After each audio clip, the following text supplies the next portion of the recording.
Oh. Oh, man. That is horrible. Broken gondolas, questionable safety measures, and many more trauma activations on and off the track. Today, we're diving into some of the worst injuries that theme park enthusiasts have ever endured. Let's dive right in.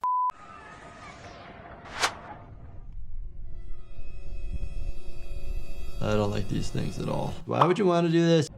Oh. Oh, man. That is horrible. Dropping, how many stories is this? Anybody? 3, 4 stories high. You can see people bouncing up and down. Big issues that you worry about in the emergency department, their pelvis and their backs. All that force can then actually shoot all the way up. Also, the other scenario is whiplash. So you're worried about cervical spine injuries, head injuries, a coup counter coup injury where your brain sloshes front and back. Front and back! Oh! Injuries that you think of, just a trauma from falling into the water. If you're not falling correctly, you can break a bone, you can dislocate joints, cause head injury. You could drown. Hit the water going so fast from a great height. You hit in the wrong way, you can lose consciousness, and now you're in water and then you can't breathe appropriately. What injuries could happen? You're immediately getting pulled to the right, going upward. Can cause lateral whiplash, so you're expecting it to go kind of either forward or backwards. Can cause some cervical spine discomfort. And just pulls the one direction. Oh, it did snap from its... Oh my goodness. Collide into the post. That could actually cause more jarring events because, again, the seats are probably not soft and cushioned. It could cause a fracture to your pelvis, fracture to your sacrum, or coccyx. Coccyx is the scientific term for your butthole! You can cause a lumbar spine fracture. I knew it. I knew these things are rigged.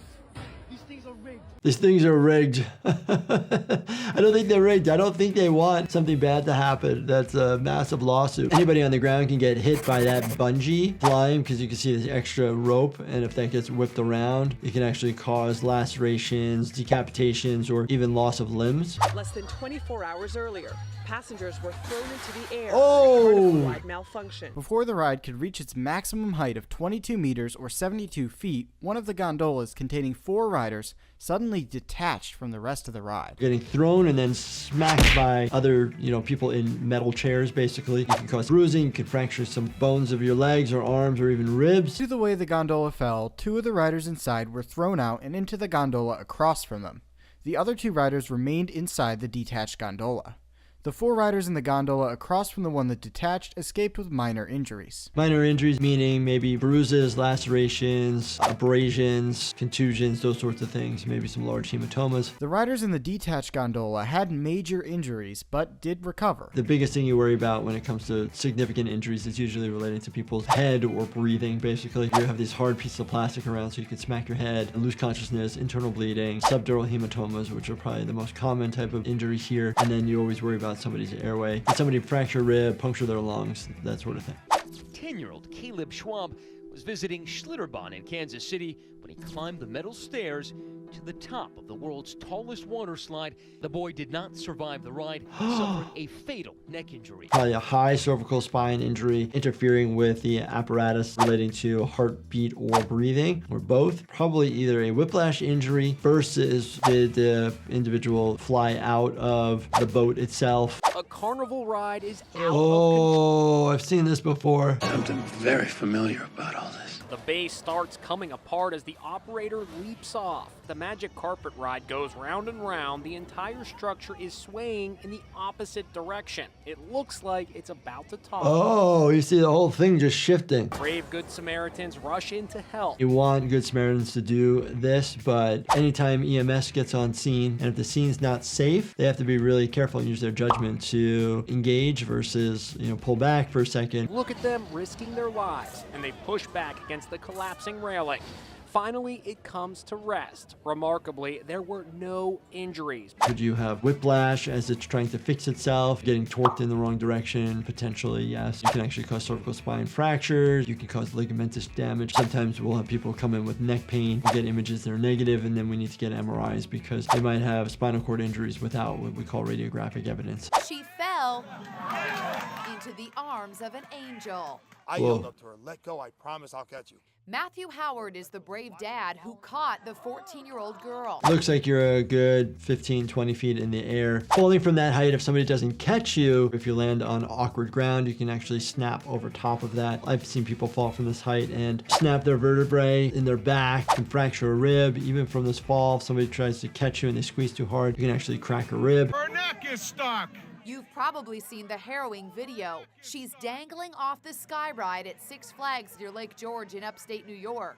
She was hanging by her neck. Being in that position, you could have strain to the muscles of your neck, strain to the muscles of the cervical spine. You can actually disarticulate or dislocate the cervical spine when there's a pull or a stretch on that for a while. You could have what's called paresthesias or numbness to your upper extremities, shoulders, arms, or hands after this type of injury. Matthew and his daughter Leanne stood right under the girl as she hung on for dear life. The girl just couldn't hold on.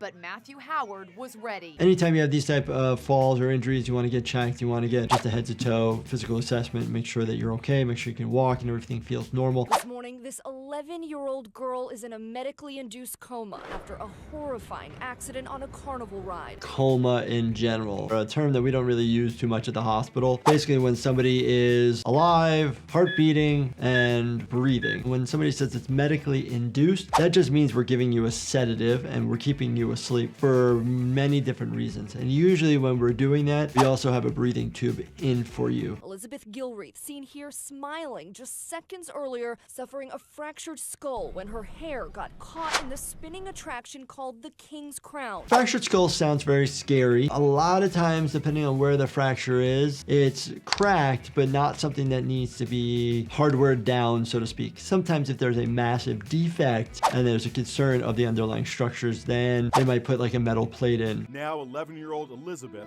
affectionately known as Lulu, courageously shows the world her injuries. This side of my head is wherever the hair is, I have feeling in it. The nerves are not in that tissue yet. They haven't actually been able to grow yet or to develop. It may or may not ever feel normal. Kind of not something that's guaranteed. You can't just reattach nerves that are that small. Same with the blood vessels. You know, you're hoping that the blood supply is good underneath to be able to attach to that grafted skin and nourish it and have it do its normal function.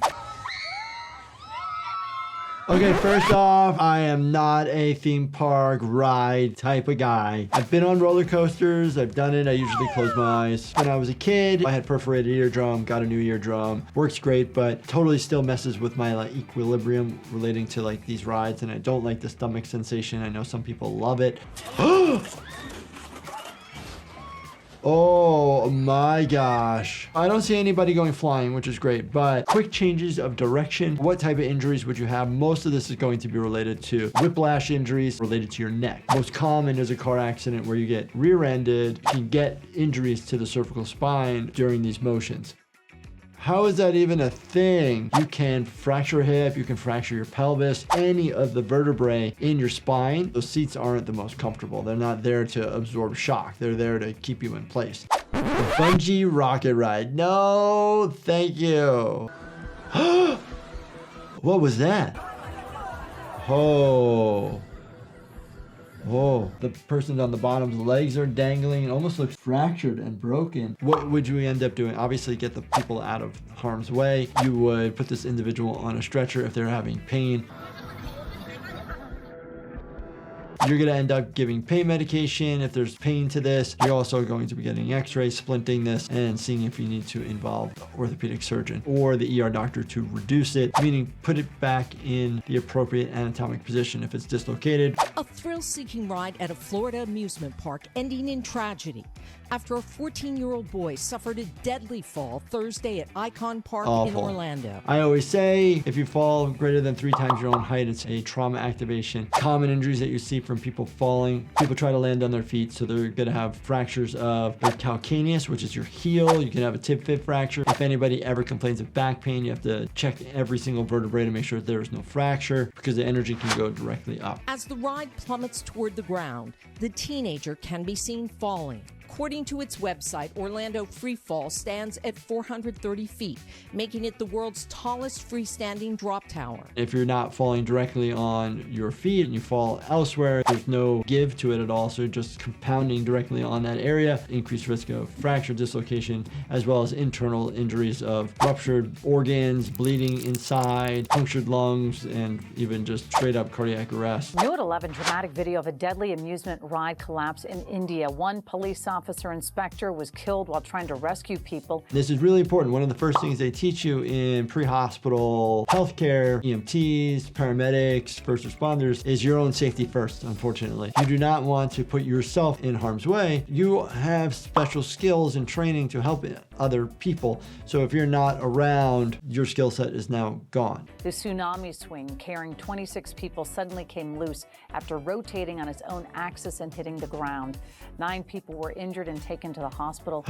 I'm assuming the individual that died got a crush injury. Could be one where it crushes your head, crushes your chest to where you can't breathe, causes a hemothorax or pneumothorax, severs your body in half. But there was also multiple other people that were injured. Landing on the ground, might be landing on each other, head injury, concussions, lacerations, or abrasions. Oh, jeez. Oh my gosh! What?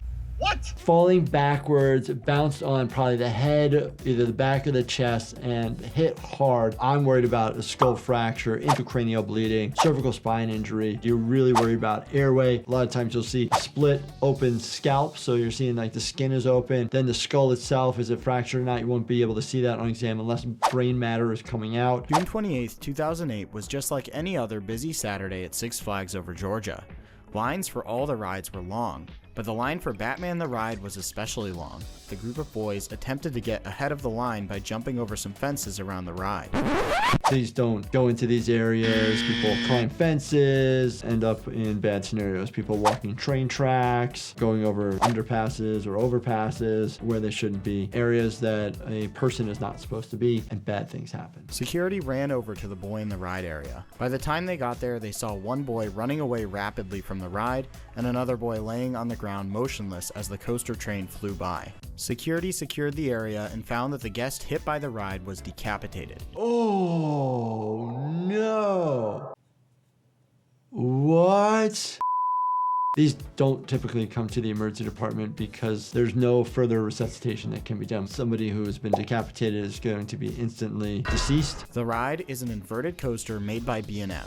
Added in 1997, in 2008, it was still one of the most popular rides in the park. This is going to be investigated. It's a crime scene. They're not going to try to get the body to the hospital super fast. So unfortunately, even if the individual was an organ donor, it wouldn't be able to procure the organs in a timely manner. A mechanical issue is believed to have automatically sent out an empty carriage around 2 p.m. Shortly after, 16 people got aboard another carriage that deployed after the empty cab. The mechanical error automatically triggered a failsafe stop, which enabled the empty carriage to stop along the bottom of a loop. Whoa, it seems very high and scary. I wonder if they should have different safety devices for these roller coasters. Airbags that shoot out if the forces are not calculated correctly, or just like NASCAR or F1 racers that have specific type of neck protection around them, so in case they do have a head injury or whiplash injury that they're protected. As the 16-passenger carriage dove into the same loop, it collided and crashed into the empty cab up to 50 miles per hour. This is similar to like rear-ending somebody. You see every single person go forward. So what injuries are you seeing when that happens? Potential bruising and pain to this area. Dislocated shoulder, you can crack your ribs, may hurt your sternum. No specific head injury, but you are sloshing your brain back and forth. So you might be hitting your brain on the inside of your skull. Oh. Oh! Pops up over the rail. Hopefully no injury of the head, but can cause more lordosis or hyperextension of the lumbar spine. Feet sliding on the ground, which increase the risk of the concrete like burn of skin. Sliding on concrete's going to take skin away. You're gonna have really bad road rash basically. Staying calm under pressure can genuinely make a huge difference. That's one of the reasons I created Chillax by my company Life Happens, designed to help support relaxation and keep racing thoughts from taking over. Check out Chillax at lifehappens.com or on Amazon.